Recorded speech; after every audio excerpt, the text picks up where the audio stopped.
អូអ្នកទាំងអស់គ្នាសាកសម័យមកអូអ្នកទាំងអស់គ្នាកុំអាសម័យអ្នកទាំងអស់គ្នាឃើញវីដេអូនេះនៅម៉ោងប៉ុន្មានបើឃើញពេលយប់អាចនឹងគេងអត់លក់ឬក៏រន្ធត់ព្រឺព្រួយតែម្ដងអ្នកទាំងអស់គ្នាជឿថាតុក្កតាមានវិញ្ញាណដូចក្នុងតុក្កតាក្នុងវីដេអូនេះអញ្ចឹងអ្នកទាំងអស់គ្នាគឺ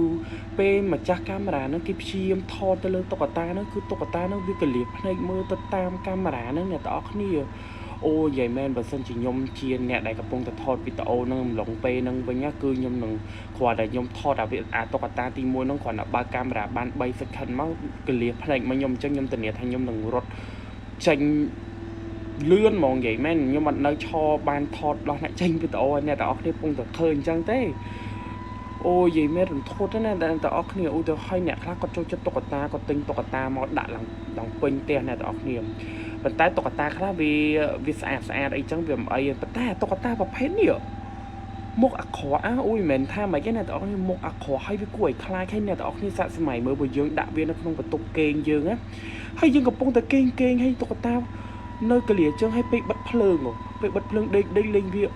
អូយសម័យអត់ចេញទេប្រពងដេកលេងវាឡើងមករយើងទៅមិនទៅនេះអ្នកទាំងអស់គ្នាដូចហុកតាវនេះក៏ចឹងដែរអ្នកទាំងអស់គ្នារ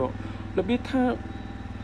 គេព្យាយាមថតកាមេរ៉ាហ្នឹងអាភ្នែកវាហ្នឹងវាកលៀមើលទៅតាមយើងបែរទៅណាគឺភ្នែកវាបែរតាមយើងវាមានអារម្មណ៍ថាដូចវាមានវិញ្ញាណនៅក្នុងហ្នឹងអញ្ចឹងអ្នកទាំងអស់គ្នាឃើញហើយគឺព្រឺហ្មងនិយាយមែនអូយហើយអ្នកទាំងអស់គ្នាសាកសម័យមើលបើយើងដាក់តុក្កតាហ្នឹងនៅកន្លែងយើងកំពុងតែគេងលើពុកអ្នកខ្លះគាត់ជួយចិត្តតុក្កតាគាត់ទិញតុក្កតាឡើងច្រើនដាក់ពេញបន្ទប់តែបើតុក្កតាខ្ជូតស្អាតអត់សូវអីហ្មងណាអ្នកទាំងអស់គ្នាតែបើដាក់ប្រភេទតុក្កតាខាងលើប្រភេទពួកអស់នេះ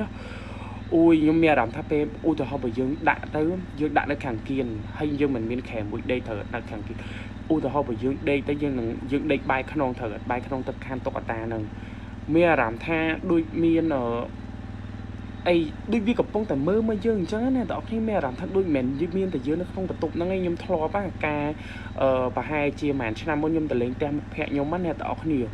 គឺមិត្តភ័ក្ដិខ្ញុំហ្នឹងគឺគាត់ចូលចិត្តតុក្កតាប្រភេទពួកខាងលើហ្នឹងអញ្ចឹងតែមិនដល់ថ្នាក់អាក្រក់ប្រភេទពួកអាក្រក់អញ្ចឹងទេអ្នកទាំងអស់គ្នាអានេះមិនថាអាក្រក់ទេបានន័យថាតុក្កតាហ្នឹងវាស្អាតប៉ុន្តែវាមើលទៅមានអារម្មណ៍ថាវាគួរឲ្យខ្លាចណាអ្នកទាំងអស់គ្នាយកពាក្យថាគួរឲ្យខ្លាចគាត់ហើយអ្នកទាំងអស់គ្នាពួកម៉ាក់ខ្ញុំគឺវាដាក់តុក្កតាហ្នឹងឡងពេញកន្លែងដេកវាហ្មងប៉ុន្តែវាដាក់នៅខាងគៀនណាអ្នកទាំងអស់គ្នាហើយយើងមិនគេហើយអានេះមិនខែហើយអានេះខាងគៀននេះគេមិនមានកន្លែងដាក់អំពូហើយតុក្កតាហើយមានទូហើយគេដាក់តុក្កតានៅកន្លែងហ្នឹងអ្នកទាំងអស់គ្នាហើយដាក់បែរមកអង្គុយមើលមកអាខែយើងទាំងអស់ហ្នឹងម៉ែដល់ពេលអត់បិទភ្លើងអត់អីណាអ្នកទាំងអស់គ្នាអត់បិទភ្លើងអត់អីទេចាប់តែពេលបិទភ្លើងពេលយើងដេកបែរខ្នងអញ្ចឹងទៅមានអារម្មណ៍ថាតុក្កតានឹងវាដូចមើលយើងអញ្ចឹងនេះដូចតុក្កតាប្រភេទខាងលើនឹងអញ្ចឹងគឺគេដាក់សម្រោគជើងបែរមកមើលខែអញ្ចឹងហើយបងអ្នកទាំងអស់គ្នាតែអ្នកទាំងអស់គ្នាមានតុក្កតាអញ្ចឹងអត់ហើយអ្នកទាំងអស់គ្នាឃើញវីដេអូអញ្ចឹងហើយអើយនិយាយមែនគួរឲ្យខ្លាច